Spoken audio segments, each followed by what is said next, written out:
We're joined now by Jabina Islam, the sister of Sabina Nessa, who wants to know when Dominic Raab will make that decision to make it law. And we're also joined by Kirsty Brimelow, Casey, of course. We would naturally say QC, it's Casey, the King's Counsel, the chair of the Criminal Bar Association. Thank you to both of you for coming in.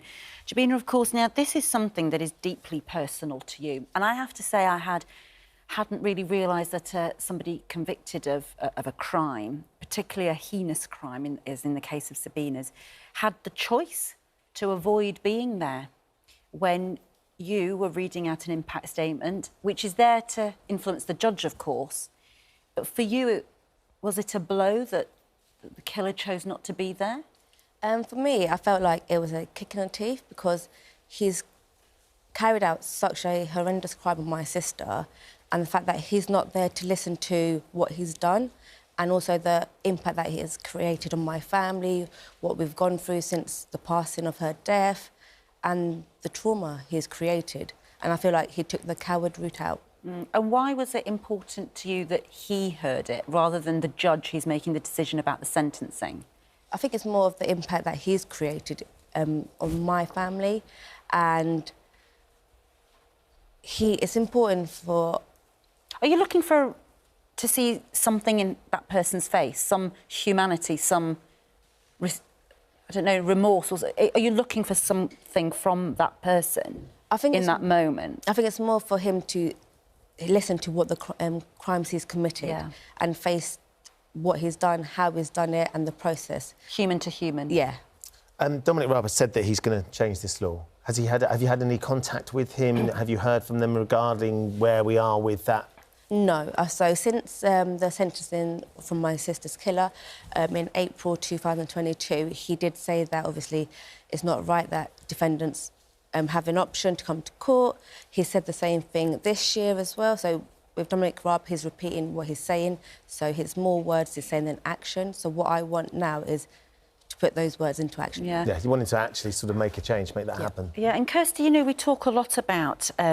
you know, the justice system and politicians constantly saying we're going to put victims at the centre of it, because all too often it really isn't about the victims, and that is obviously something that is deeply wrong with the system.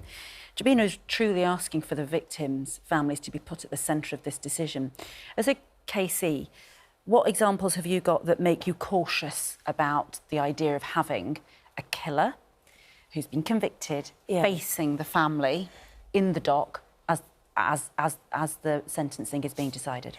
Yes, I mean, I think your question as to what do you want from the person, what are you hoping to get from the person, is a really pertinent one. I've had cases where, I can give you one example, it was a gangland murder. There was a lot of defendants in the dock, and the jury came back with the verdict of murder, and one of the men got up. He went to the door, slammed the door on the arm of the dock officer and broke her arm. Now, there was pandemonium, there were a lot of family, there were a lot of people in court. That scene itself, the violence of it, didn't assist anybody. And in terms of control, the judge then had to direct that that person was not allowed back into court and remained in the cells. So...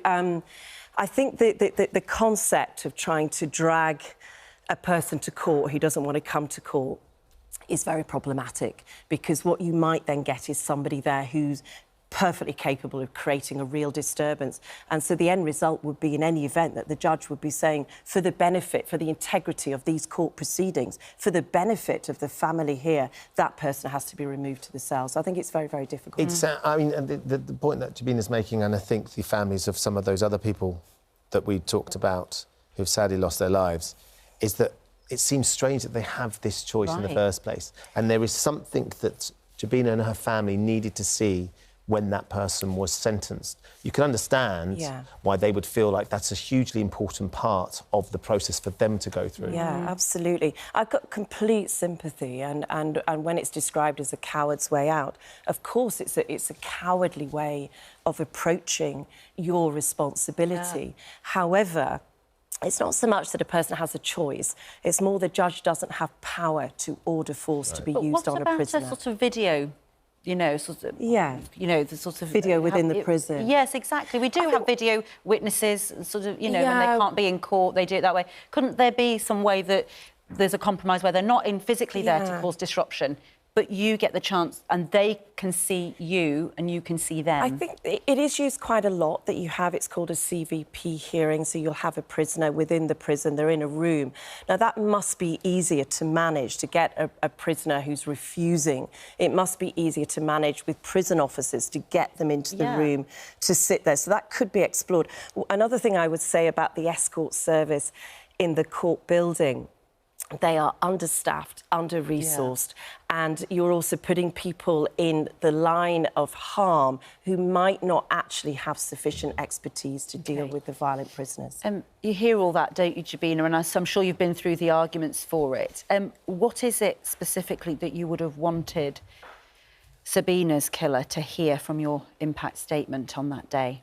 I think it's just the heartache that we went through as a family, hearing how she was killed and the impact he's created on my family, my parents, my daughters as well. So we've lost a sister and auntie. And did you read that statement? Was it you that did the statement in court that day? Can you remember some of the things you said in it? I think one part was like, we're not going to see her because she sat in this chair in my mum's living room. She'd always sit there. She was a healthy eater, so she would have her boiled eggs in the morning. And also she had this distinctive laugh as well. So we're not going to hear that distinctive laugh as well. So a lot of it was to do with your memories of your amazing sister and how cruel it is that you have lost those memories. You want this law, you would love the law to come into force and be named after her as well, wouldn't you? Yeah, I think it's a way to just remember her and how amazing she is. What occurred to me, actually, when we were discussing this in the morning meeting, wasn't it, was that I wondered whether you would want, you know, a sort of restorative justice moment where you can meet him in person, because obviously you didn't get the chance to do that. And I know occasionally that is something that families want. I wondered whether that was something that you'd thought about. It might help. For me, no. No, not a chance. You don't actually want to hear from him. You don't want to talk to him. You just wanted him there at that point. To face up to his crimes, because it's not fair. No, and I wonder whether, you know, restorative justice, it seems like the natural next step to wanting someone to be there. I think it obviously completely depends on the family. I can give you an example of a young boy I represented who was convicted of murder, and he was convicted of murder of another young boy. And he wrote a letter to the family where he expressed how sorry he was.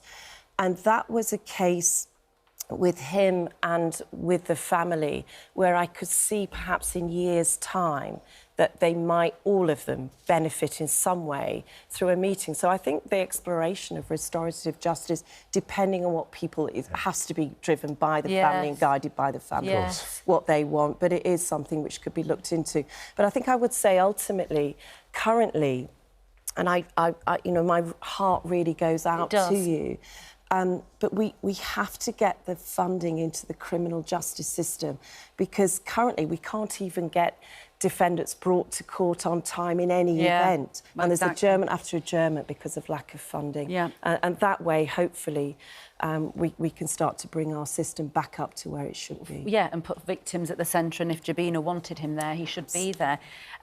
Just for your benefit, the spokesperson from the Ministry of Justice has told GMB that defendants who hide from justice can prolong the suffering of victims and their families, which is why we plan to change the law so offenders face up to their actions and victims and can see justice being served. So hopefully you will get what you want, and Sabina's law, whether it's called that or not, you will change the law for future, sadly, other victims who inevitably will face the same problems that you did.